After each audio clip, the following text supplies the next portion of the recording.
Presidente López Obrador, a veces conocido como AMLO, muchas gracias por hablar con Bloomberg. Ahora ya es un poco más de un año desde que fue usted elegido y luego hablaremos de la economía en México, pero primero quisiera empezar con su ruidoso vecino del norte, Donald Trump.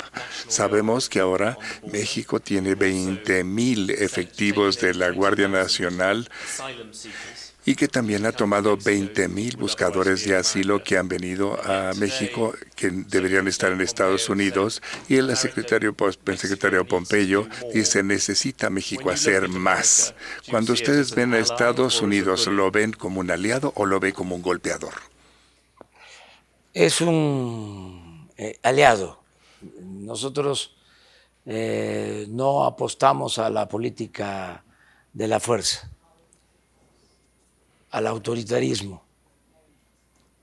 No pensamos que la solución a los problemas tiene que darse con medidas coercitivas. Pensamos más en la cooperación para el desarrollo y es indispensable el buen entendimiento con nuestro vecino, con Estados Unidos, por cuestiones de amistad, de cultura, de comercio, de economía y por cuestiones de geopolítica. Tenemos 3,180 kilómetros de frontera.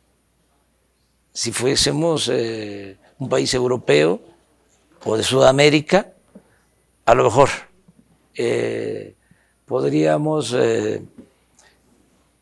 procurar otra relación con Estados Unidos. Pero la vecindad nos obliga a entendernos. Y para eso lo mejor es la política, que se inventó para evitar la confrontación. Y yo me da mucho gusto que estemos platicando aquí en Palacio Nacional. Es buena la relación con el gobierno de Estados Unidos y vamos a procurar que siga siendo buena la relación. Estamos convenciendo, persuadiendo de que lo mejor para enfrentar el fenómeno migratorio es la cooperación para el desarrollo. El que se pueda ayudar a países de Centroamérica, que se apoye también a México, pero más a Centroamérica, para que se impulsen actividades productivas, haya empleo. Muchos desconocen de que la mayor afluencia de migrantes, el mayor número de personas que pasa por México viene de Centroamérica y de países que por circunstancias especiales tienen crisis económica, hay faltas de oportunidades de trabajo, hay violencia. La migración de México a Estados Unidos ha disminuido y va a disminuir cada vez más. Lo que hemos estado viendo en los últimos tiempos es un crecimiento de la migración centroamericana. Entonces, ¿qué es lo que estamos recomendando? Desarrollo en Centroamérica. Perdón, me quisiera interrumpirlo y hacerle una pregunta. El viernes, como usted sabe, Guatemala aceptó el ser tercer país seguro para manejar este tipo de migración de los que usted hablaba. Entonces, gente de países como Honduras o El Salvador, cuando buscan asilo, tienen que buscarlo primero en Guatemala en lugar de ir directamente a Estados Unidos. ¿Usted permitiría que México hiciera lo mismo? Nosotros no.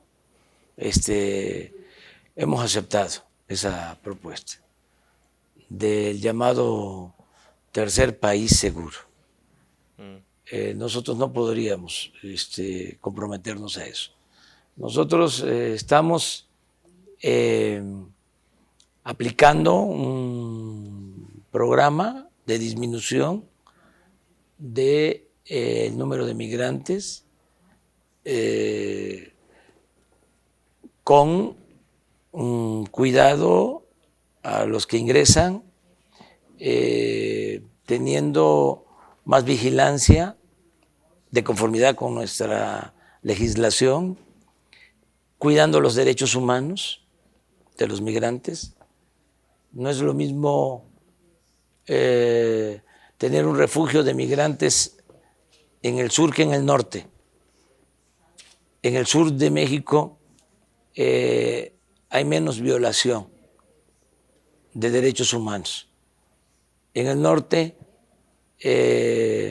actúan más bandas de la delincuencia y se han dado casos de asesinatos de migrantes y no queremos eso. Por eso estamos teniendo más cuidado en el sur del país y sí está movilizada la Guardia Nacional porque era una necesidad. Ya teníamos ese plan desde antes de la amenaza de aranceles. Nosotros estamos ahora atendiendo el problema de la inseguridad y de la violencia a partir de la creación de esta Guardia Nacional, porque antes la Constitución impedía que el Ejército y la Marina participaran en labores de seguridad pública. Se logró una reforma constitucional casi aprobada por unanimidad, todos los partidos. Y ahora contamos con el Ejército, con la Marina, para atender la demanda de que haya paz en el país, que haya seguridad pública, y esto incluye también lo migratorio. La Guardia Nacional puede constitucionalmente ayudarnos en el control de los flujos migratorios, con derechos humanos, y los resultados han sido buenos, aunque, insisto, lo mejor es atender las causas. La gente no emigra por gusto, lo hace por necesidad. Yo tengo un sueño que quiero convertir en realidad. Va a llegar el día, durante mi gobierno, que no van a ir mexicanos a trabajar a Estados Unidos, porque el mexicano va a tener trabajo y va a ser feliz donde nació. Entonces, voy a regresar después al punto de vista de la economía mexicana, pero en este momento, si no le importa, ahorita tienen a Pompeo en Estados Unidos diciendo que no hacen lo suficiente y viene una elección para ellos. Me interesaba hacer un comentario. Cuando en 2017 Bloomberg lo entrevistó, acusó usted a Donald Trump diciendo que hacía una campaña de odio contra los inmigrantes mexicanos, que no los quería en Estados Unidos. ¿Cree usted que todavía sea cierto esto? Yo creo que, como se dice coloquialmente, le ha bajado. Cuando yo fui a Estados Unidos, el discurso era otro, era más antimexicano. Ahora el presidente Trump se ha moderado. En cuanto... Sí, es notorio y se lo agradecemos.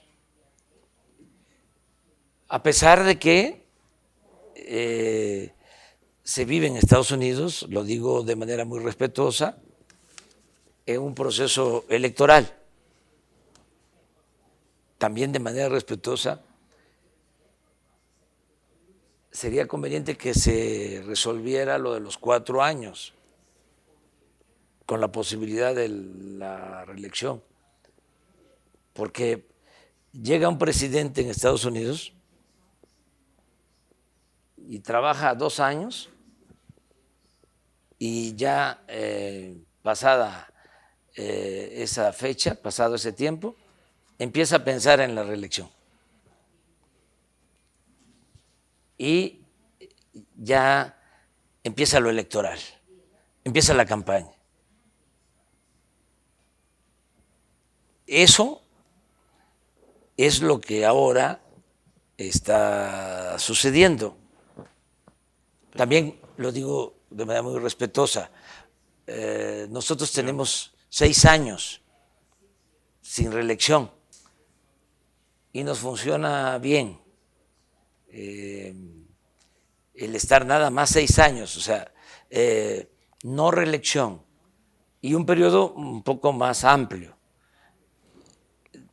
Ustedes van a tener elecciones en noviembre del año próximo y ya empezaron las campañas. Y esto se vincula, perdón que te diga, con la política migratoria y con otros temas. Quisiera empujarlo un poquito más. Usted ha visto las campañas en donde la gente grita, regrésenlos, y Trump es el que hace estas campañas. Me pregunto qué hubiera hecho Lázaro Cárdenas, Benito Juárez o Abraham Lincoln, que eran hombres de principios, que realmente representaban sus creencias. ¿Usted cree que Donald Trump piensa así? Fíjese, hay paralelismos.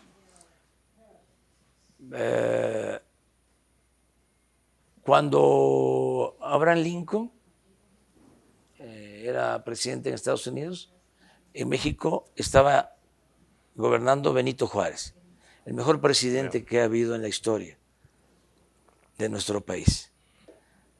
Y hubo buena relación. El presidente Juárez se entendió con el presidente Lincoln. Le escribió, lamentó mucho su fallecimiento. Y el presidente Lincoln era republicano.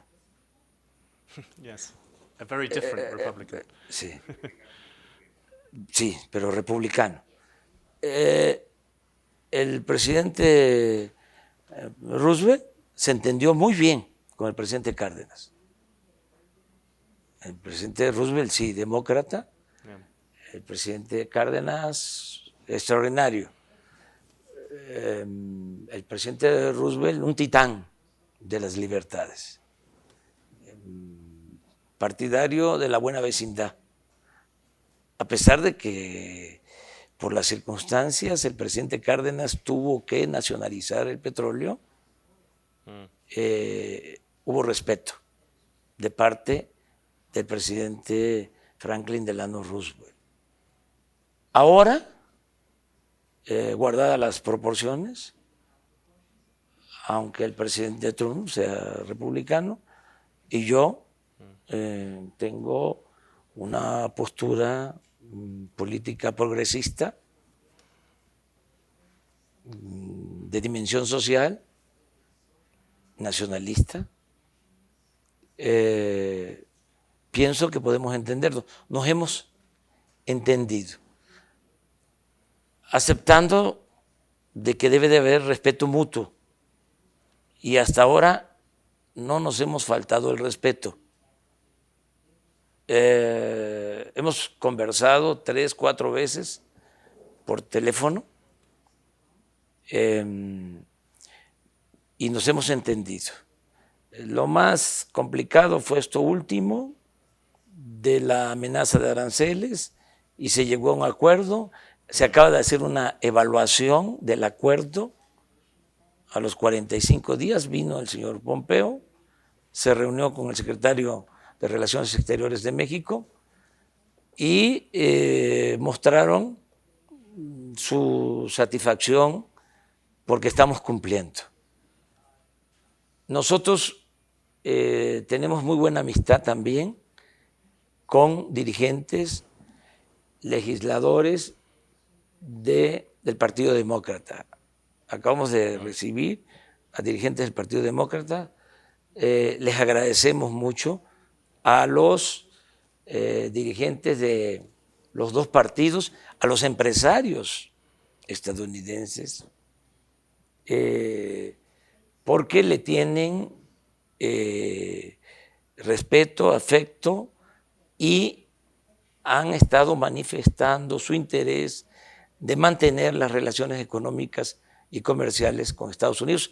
Y de manera muy clara, el gobierno que yo represento ha expresado que estamos a favor del Tratado de Libre Comercio.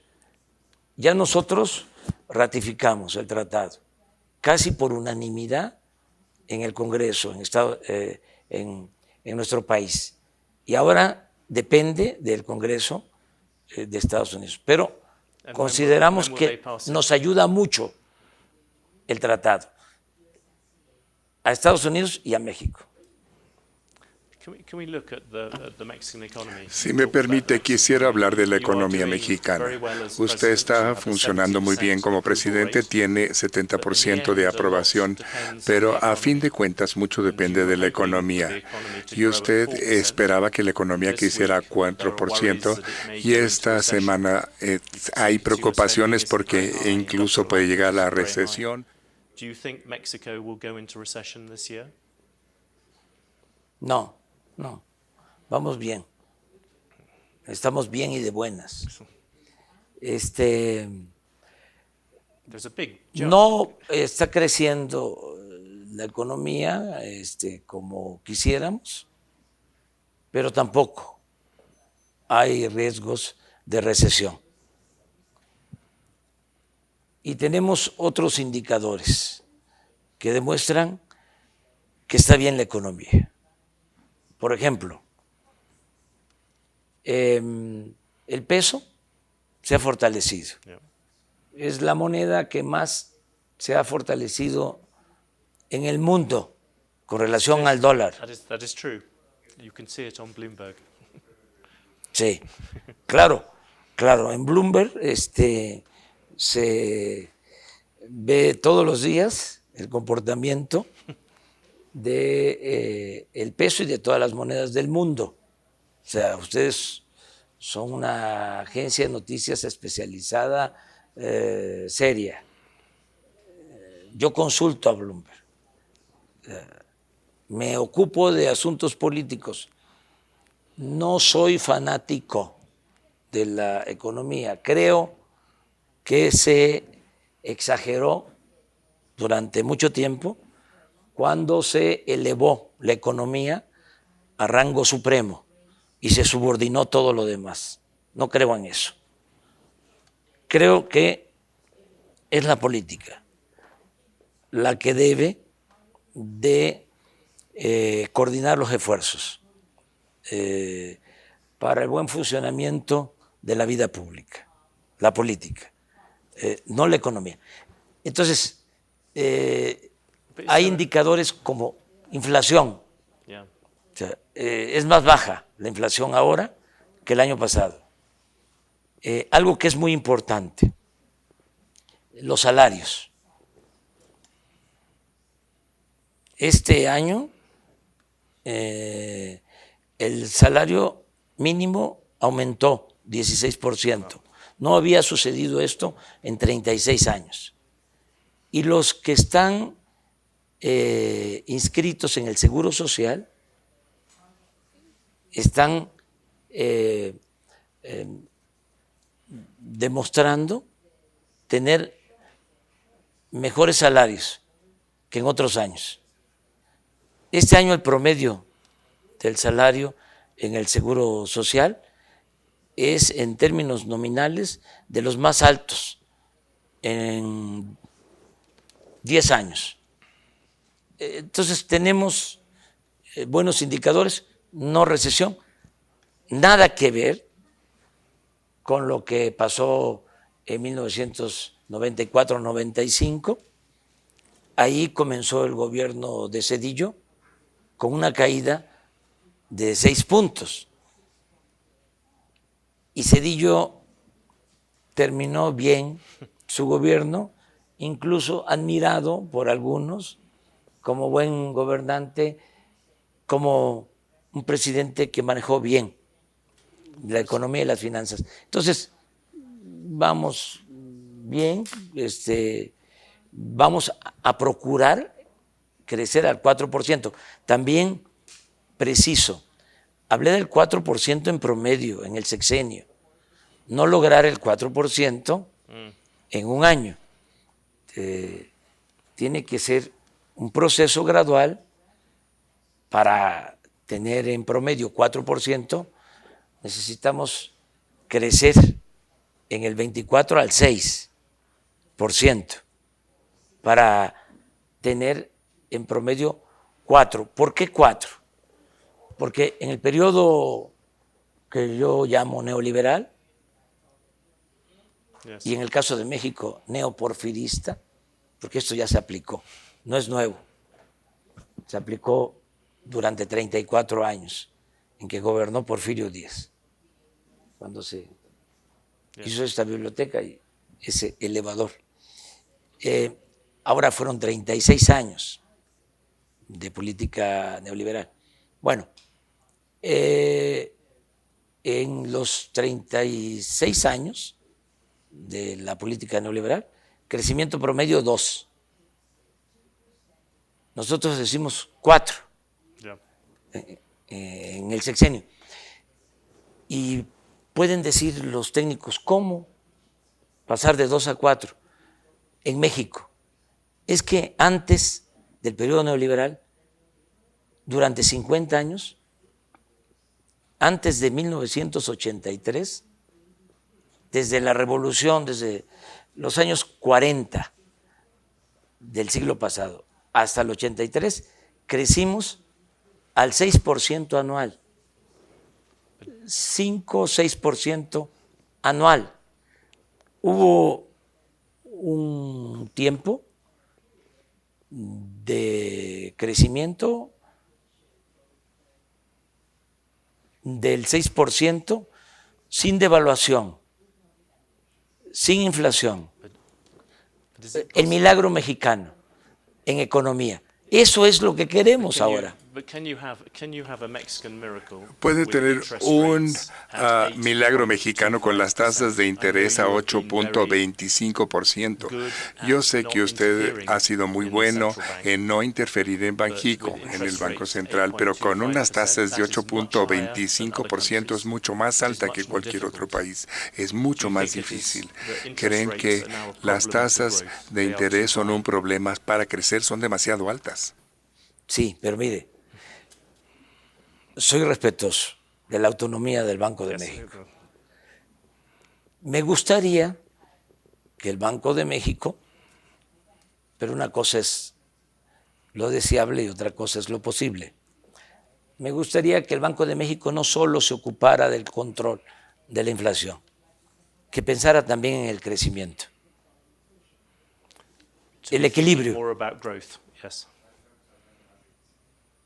Estamos hablando de que en el Banco de México están cuidando más inflación, que no está mal. No está mal. Pero es importante bajar las tasas para alentar el crecimiento. Ese tema se lo dejamos al Banco de México porque, John, tenemos nosotros mucha confianza en que vamos a lograr no solo crecimiento, sino desarrollo. Porque crecimiento, y eso es lo que queremos cambiar y crear nuevos paradigmas.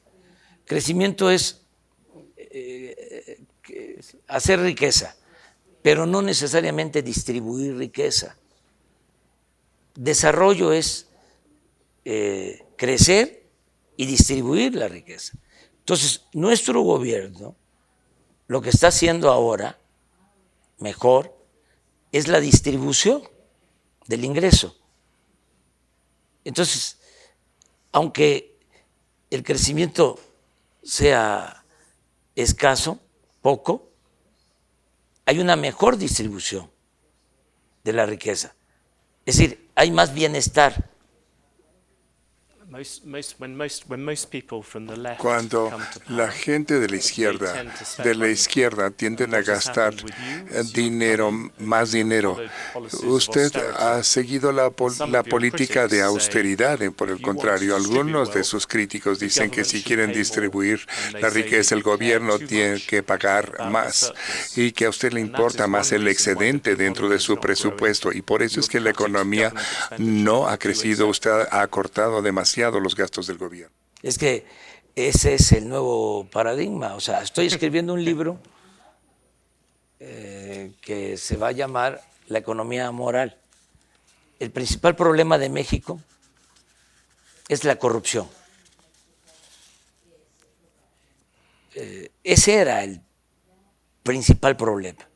Porque ahora puedo decir, hoy te puedo decir que ya no hay corrupción tolerada de arriba hacia abajo, porque la corrupción no es parte de nuestra cultura, como se llegó a decir. La corrupción no se da de abajo hacia arriba, se da de arriba para abajo.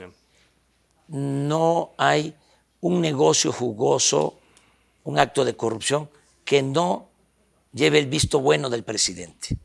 Eso ya no existe en México. Entonces, esa es una ventaja. ¿Se puede imaginar al presidente de México yendo a Brasil o expresidente de la misma forma en que fue a la cárcel el presidente de Brasil cuando habla de corrupción? Sí, hacia el futuro, porque antes no era delito grave la corrupción. 25 años, el corrupto podía salir de la cárcel pagando una fianza.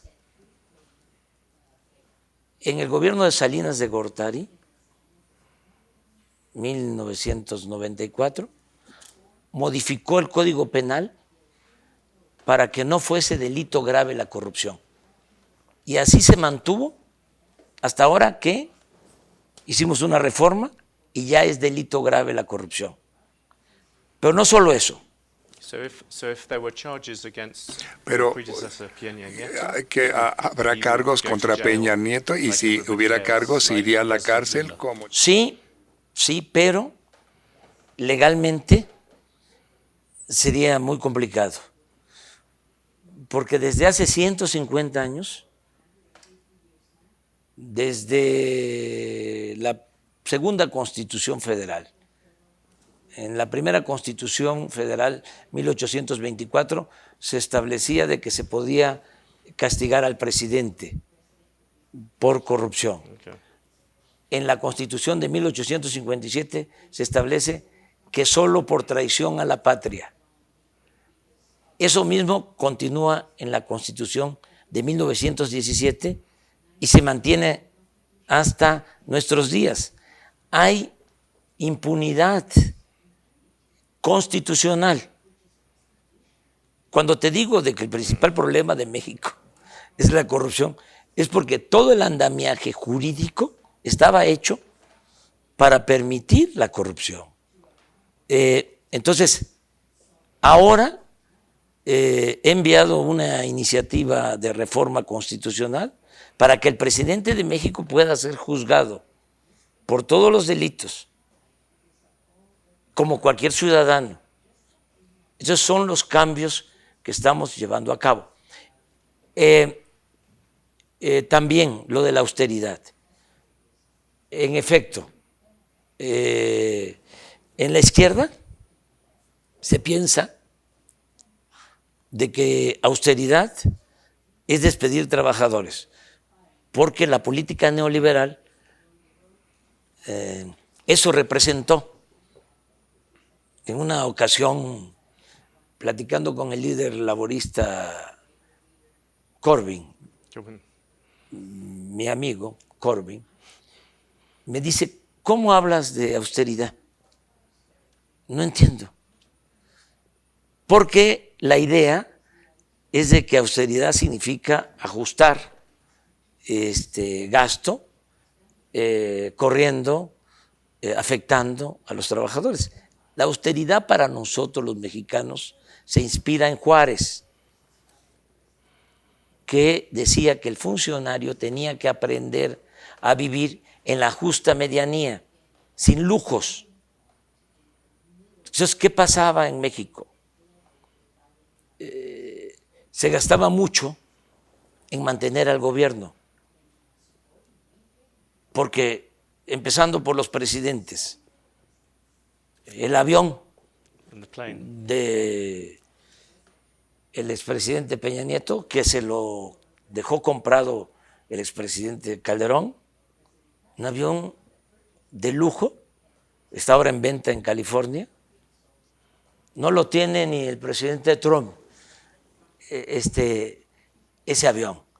Y no solo eso, aviones, helicópteros de lujo para todos los servidores públicos. Todo eso se terminó. Entonces, eso es austeridad. Los expresidentes de México tenían pensiones que equivalían a más de lo que recibe cualquier expresidente en cualquier parte del mundo. En total, 5 millones de pesos mensuales.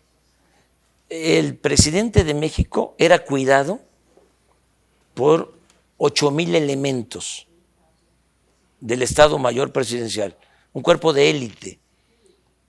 Los del Estado Mayor Presidencial ganaban más que los soldados, que los marinos. Todo eso se canceló. Eso es austeridad. Los altos funcionarios públicos tenían atención médica privada. Costaba $300 millones al año pagar la atención médica a los altos funcionarios públicos. Estas son las razones por las que se volvió popular, que ataca la corrupción, pero hay menos gastos todavía en la economía. No. La mayor parte que se queda en la izquierda quieren que se gaste más el dinero para hacer ricos a los pobres, pero usted sigue cortando el dinero. Arriba es reducir los sueldos, los gastos arriba para aumentar los sueldos y el apoyo a los de abajo. Nunca en la historia de México se había destinado tanto dinero a los pobres como ahora. Porque la austeridad no es un asunto administrativo, es un asunto de principios. Es terminar con los lujos. No puede haber gobierno rico con pueblo pobre. Entonces, es que no se quede el presupuesto en el gobierno o que no se quede todo el presupuesto en el gobierno, que se dispersen recursos, que se trasladen recursos, que se transfieran recursos a los mexicanos y sobre todo a los pobres. Y esto hacerlo también sin deuda, sin aumentar impuestos, sin crear impuestos nuevos, porque en la izquierda había la idea de que había que aumentar los impuestos. Yo no creo que eso en México sea necesario. Creo que lo fundamental, John, lo fundamental, si me dices, dígame o dime en una frase, ¿cuál es el plan? Y yo te contesto, acabar con la corrupción. Pero hay otra cosa más que les preocupa a los inversionistas.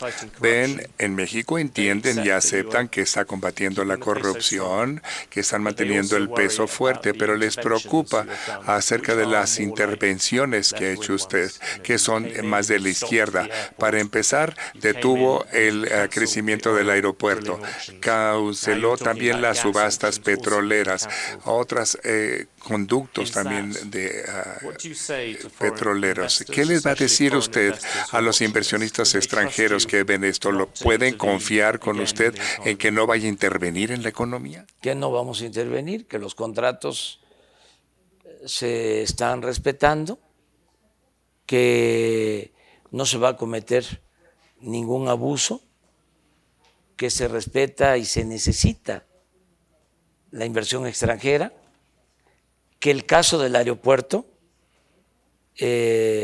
tuvo que ver con corrupción, porque se quería construir el nuevo aeropuerto en un lago, es la parte de la ciudad del Valle de México que más se hunde. Se puede hacer un aeropuerto en el océano, nada más que cuesta mucho hacerlo. Entonces, era una obra de mala calidad, sí, con riesgos de hundimiento, con sobreprecios, costosísimos, o mejor dicho, un proyecto muy costoso, oneroso, para hacer 2 pistas en el nuevo aeropuerto. Iban a cerrar 2 aeropuertos, el actual aeropuerto y el aeropuerto militar de Santa Lucía. O sea, se iban a construir 2 pistas y íbamos a perder 3 pistas. Y lo que había en el fondo es de que el actual aeropuerto, que son 600 hectáreas, se iba a urbanizar y iban a hacer negocios jugosos al amparo del poder público. Entonces dijimos no, pero eso no significa detener el progreso. Primero, hubo arreglo con todos. No vamos a quedar a deber ni un peso a los inversionistas, sean accionistas, los que compraron bonos, las empresas contratistas, a todas se les liquida, primero. Segundo, se va a construir el nuevo aeropuerto en la base militar de Santa Lucía. ¿Sabes cuánto nos vamos a ahorrar por esta decisión? 100,000 millones de pesos. Eso por lo que corresponde al aeropuerto. Pero mencionabas otro asunto. También los contratos, las subastas de perforación de pozos. ¿Van a permitir que haya más subastas para, para la perforación de pozos? Sí. ¿Van a regresar este año? Sí, es posible, nada más que tienen que haber rendimientos. ¿Sabes qué hicieron? Hubo una reforma energética hace 4 años y aseguraron de que iba a llegar inversión extranjera, dieron contratos, 107 contratos para extraer petróleo,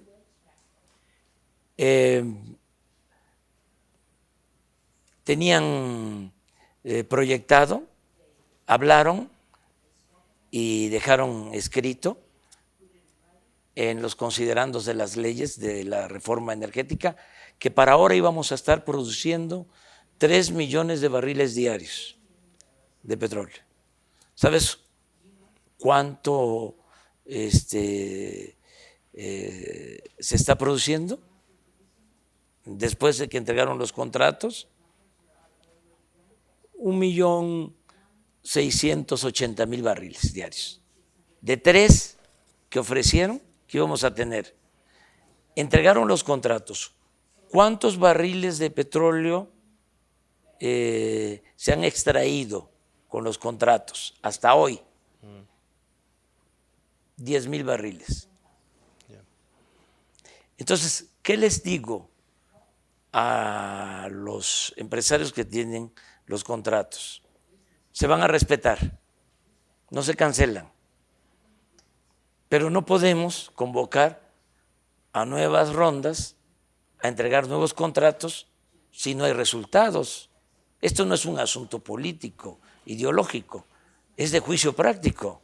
Si producen, sí, y cumplen, entonces vemos si continuamos entregando contratos. Si no hay producción, ¿cómo les entregamos contratos? ¿Solo para la especulación financiera? ¿Solo para que digan, obtuve de México un contrato y puedo en la bolsa de valores especular financieramente? Entonces, son de las explicaciones que estamos dando. También te aclaro de que ya hay un plan para recuperar la producción en Pemex. Exitoso el plan. Ya estamos trabajando en 22 campos petroleros. La caída en la producción petrolera, te doy un dato interesante de las calificadoras, que son así como sagradas, ¿no? Yes. No se pueden tocar. Cuando se estaba cayendo la producción en el gobierno anterior y estaba aumentando la deuda de Pemex, le aumentaron la calificación a Pemex. Las calificadoras. Ahora que estamos estabilizando la caída, ya lo logramos y estamos trabajando en estos 22 campos petroleros. Las calificadoras, no sé por qué razón, no están tratándonos bien. Pero nosotros estamos seguros de que ya para finales de este año vamos a empezar a producir más petróleo y vamos a recuperar y a rescatar la industria petrolera. Quisiera hacerle una pregunta sobre Pemex. Arturo Herrera, su secretario de Hacienda, dice que la gente, o entendemos nosotros, que él quiere utilizar parte del dinero del Fondo de Estabilización Petrolera. Quiere usar parte de ese dinero para comprar los bonos de Pemex, que sería una forma de ayudar a la hoja de balanza de Pemex. ¿Apoya usted esto o sería otra cosa que podía añadir esta? No quiero yo crear ningún motivo de inestabilidad. Si nosotros utilizamos ese fondo, se puede pensar de que hay crisis y nos puede afectar la estabilidad económica y financiera. En este sentido, quiero actuar de manera conservadora. No hay necesidad de utilizar ese fondo. Hay remanentes que tiene el gobierno para, en su caso, fortalecer las finanzas de Pemex.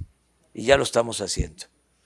Pero no queremos cambios bruscos, porque entonces sí, se generaría desconfianza, habría nerviosismo.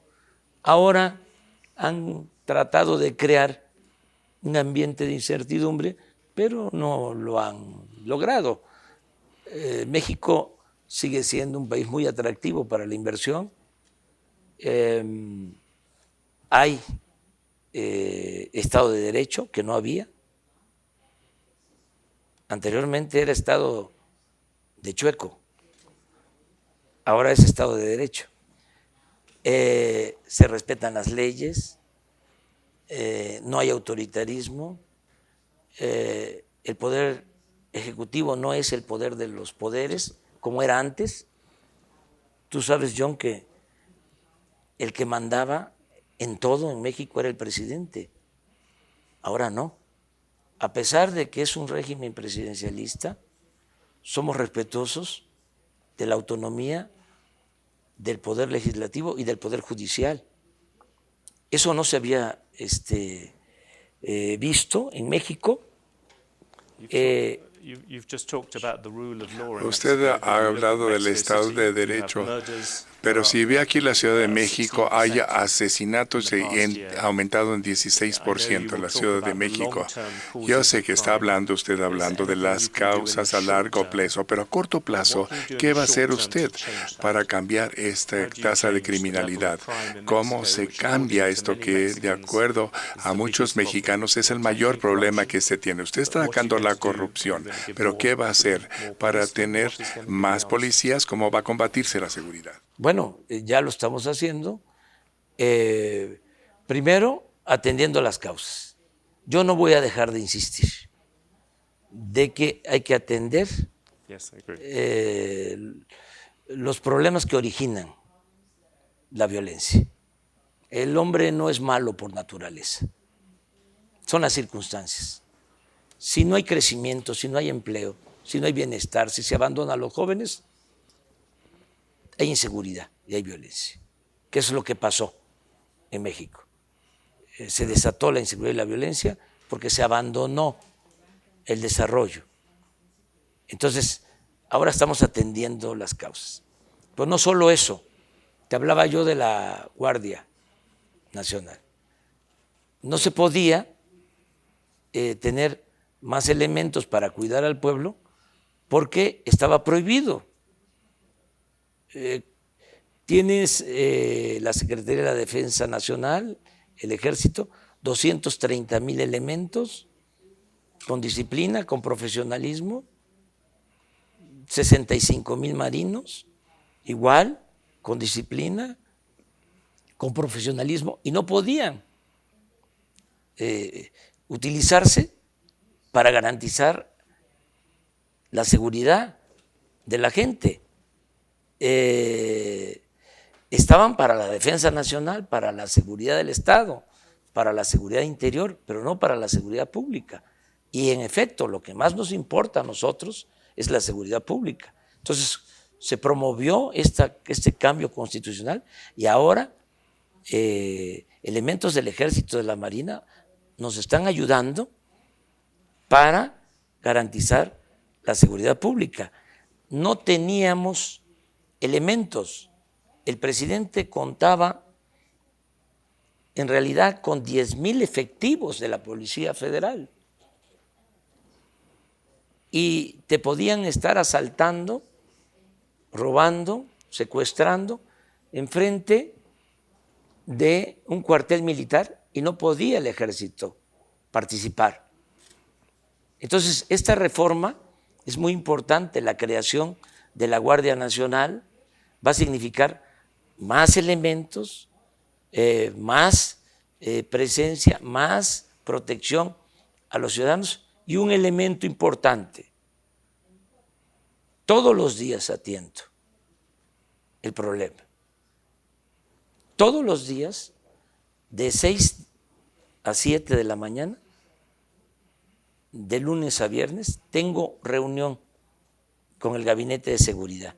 Me reúno con el secretario de la Defensa, con el secretario de Marina, con la secretaria de Gobernación, con el secretario de Seguridad Pública. Yo personalmente recibo el parte, el reporte de todos los delitos que se cometen en el país y tomamos decisiones. No delego a nadie este asunto. Lo estoy atendiendo de manera personal. Entonces, la coordinación que se tiene ahora, la perseverancia, el profesionalismo, mayor presencia, nos va a llevar a que pronto vamos a tener buenos resultados y vamos a bajar la incidencia delictiva en el país. Es una asignatura pendiente. Quisiera hacerle una última pregunta de sí o no. Christine Lagarde visitó México y está dejando el Fondo Monetario Internacional, y su amigo Agustín Carstens, que actualmente está en el Banco de Pagos Internacionales, uno de los candidatos que podría ser el jefe del Fondo Monetario Internacional. ¿Qué pasa con el gobierno de usted? ¿Va a apoyar al señor Carstens para que sea el nuevo jefe del Fondo Monetario Internacional? Sí me gustaría. Siempre apoyaría a un mexicano. Si es especialista en la materia, yo no coincido con él en su concepción de política económica, pero lo respeto, es un profesional de la economía y sobre todo es mexicano. President Obrador, thank you very much. Presidente Obrador, John. muchísimas gracias por hablar con nosotros y gracias por su Muchas tiempo. gracias, muchas gracias. Thank you. Gracias, John.